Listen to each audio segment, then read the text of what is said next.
सरों पर कफन बांध कर निकले हैं, हमें अपनी जानों की कोई परवाह नहीं है। तुम हमारे पैसों से हमारे ऊपर गोलियां चलाओगे, टैंक चलाओगे, चला दो, पाकिस्तान के ऊपर हमारी जान भी हाजिर है। कहिएगा आजम स्वाति का जो रोना है इंसाफ के ऐवानों को हिला गया, क्या कहना चाहिए? मैं क्या कहूँगी, मैं आपसे कह रही हूँ कि आजम स्वाति ने आज जो कुछ कहा है हमारे दिल हिल कर रह गए हैं। मैं घर से बाहर निकलने वाली नहीं हूँ, उसकी बेटियों की तरह हूँ, हमारे दिल रो रहे हैं। साहब को इस बात का नहीं पता था, उस दिन की प्रेस कॉन्फ्रेंस करवाई, क्या साहब का ये फर्ज नहीं था? आज भी प्रेस कॉन्फ्रेंस करवाते। मेरा ये पोस्टर यही तो कह रहा है, आप ये निजाम गंदगी आप चला रहे हैं, वो इसलिए आप चला रहे हैं कि आप कोई पूछ कुछ नहीं कर रहे। हम अकेले हैं, हम यतीम कौम है, हमारे पीछे कोई नहीं है। हमारे पीछे अगर कोई है तो अल्लाह के बाद इमरान खान है और हम उसके आगे खड़े हैं।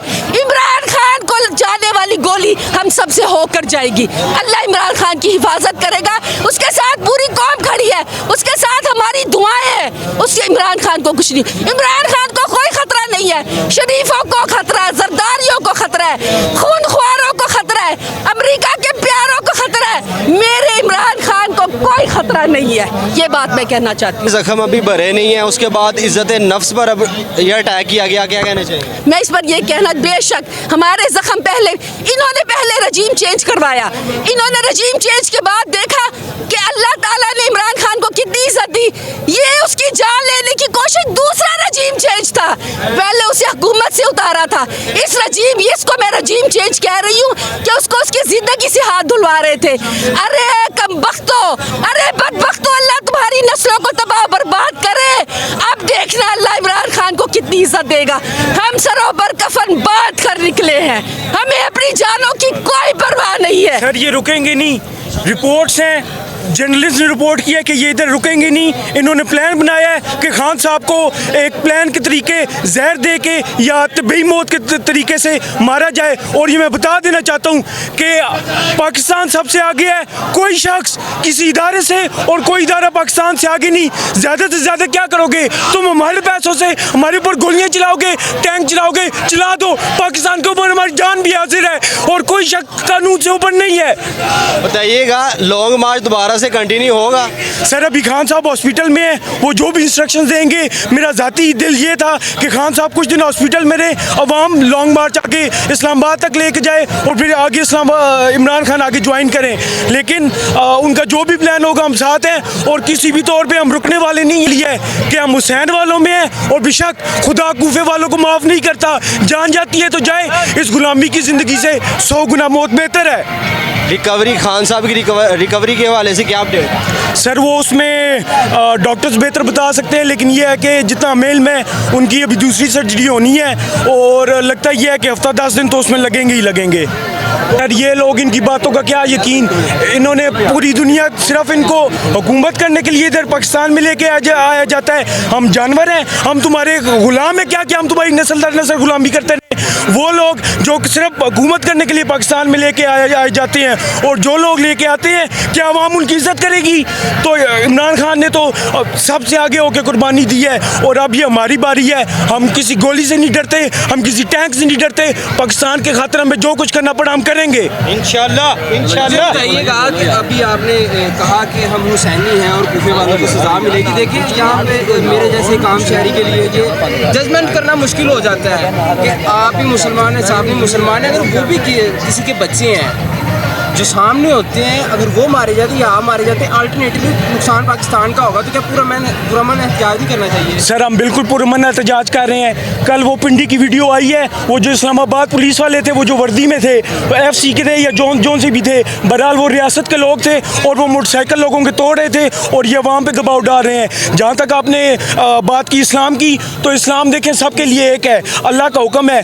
कूफे वाले क्या मुसलमान नहीं थे, लेकिन वो पूरी ज़िंदगी पछताते रहे और ऐसी ज़िंदगी से हम कहते हैं कि मौत बेहतर है। अल्लाह ने सबको अकल दी है, सबको शऊर दिया है, सबको नजर आ रहा है कि कौन हक पे है, कौन सच पे है। ये इन चार चोरों डाकुओं के लिए हर चीज़ माफ़ है और इनको सिर्फ इमरान खान नजर आता है। दुनिया का वाहिद मुल्क कि जिसमें जिस शख्स पे हमला हो तो मुझी पे दबाव डालो कि जी इसके ऊपर FIR करो, इसके ऊपर ये करो। वो क्या कानून से ऊपर है कि सिर्फ उसके दबाव की वजह से उसके ऊपर FIR नहीं हो रही? हम इस चीज़ पर बड़े वाज़ेह हैं कि इस गुलामी की ज़िंदगी से मौत बेहतर बेहतर है, टैंक चलाने हैं, तुमने गोलियां चलानी है, जो मर्जी करो, पाकिस्तान के लिए अब हम नहीं रुकेंगे। बताइएगा, पूरा मन इनकलाब आ पाएगा, यहाँ के खूनी इनकलाब लाना पड़ेगा? ये तो जी 6-8 महीनों से हर चीज़ वाज़े हो चुकी है। जमहूरियत का जौन सा तरीका होता है, चाहे वो 17 जुलाई के ज़िमनी इंतखाबात हों, चाहे वो ये अभी पिछले महीने जो बाई इलेक्शन हुई हैं नेशनल असम्बली के, हर जगह पे 3/4 तरीके से हमने कामयाबी ली। जलसे हो गए, रिकॉर्ड गैदरिंग हो गई, और हम इसके अलावा क्या, और सिर्फ गोली खाना रह गया था, और इसके अलावा हमारा गोली खाना रह गया है, तो हम ये भी कर सकेंगे। जहाँ तक पुरअमन होने की बात रही, तो हमारी हिस्ट्री शो करती है, हमने 6-8 महीने में शो किया है, लेकिन अब इन्होंने हमारी रेड लाइन क्रॉस की है, और ये आगे भी ऑथेंटिक रिपोर्ट्स हैं कि ये अब इधर रुकेंगे नहीं, ये खान साहब को मरवाना चाहते हैं। इन्होंने पूरा प्लान बनाया है कि खान साहब को इस तरह की मौत दी जाए कि वो तबी मौत मरे। मैं ऑन रिकॉर्ड कहना चाहता हूँ, पूरी कौम को पता खान साहब को कोई बीमारी नहीं है, ये कोई जहर देना चाहते हैं, या जिस तरह वो लोग जो पहले हर चाहे वो इन्वेस्टिगेशन ऑफिसर हो, चाहे वो गवाह हो, वो जिस तरह मरवाया गया, और जिन लोगों का काम इंसाफ देने का है उनको नज़र ही नहीं आया, वो सारे सोए हुए हैं। और अब हम जो आज़म सवाती के साथ हुआ, शर्म का मकाम है।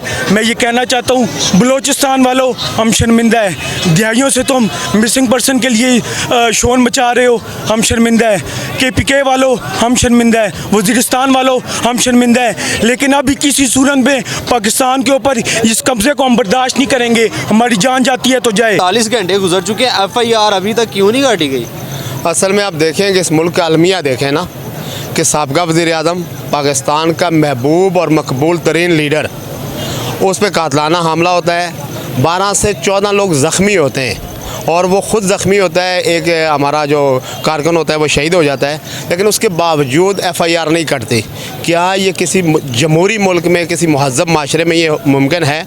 और इसके साथ जो इम्पोर्टेंट बात है कि जो हमारा 75 साल का जो रोमांस था ना, वो इतना जल्दी टूटेगा ये कोई तसव्वुर भी नहीं कर सकता था। और जो आज आज़म सवाती साहब के साथ हुआ है, अब ये देखें कि मरीम नवाज़ साहिबा एक बड़ा अरसा एक दावा करती रही हैं, और उसमें सदाकत भी थी कि मेरे पास लोगों की नाज़ेबा बरहना वीडियो हैं और अहम शख्सियात की।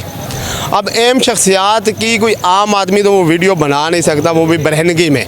आज 75 साल Azam Swati senator guest house Balochistan, वो अपनी बुज़ुर्ग औरत के साथ, इस कौम के लिए इससे बड़ी शर्मिंदगी और क्या होगी कि उसकी डार्क वेब पे और कुछ साफ़ियों के पास वो वीडियो आ भी चुकी है, और एक FIA ने बग़ैर कोई सोचे समझे उसका फ्रांसिक भी दे दिया। किसने कहा फ्रांसिक का, और या क्या FIA के पास ये एक्सपर्टी है? ये कौन करवा रहा है? ये मुल्क को किस तरफ ले जाया जा रहा है?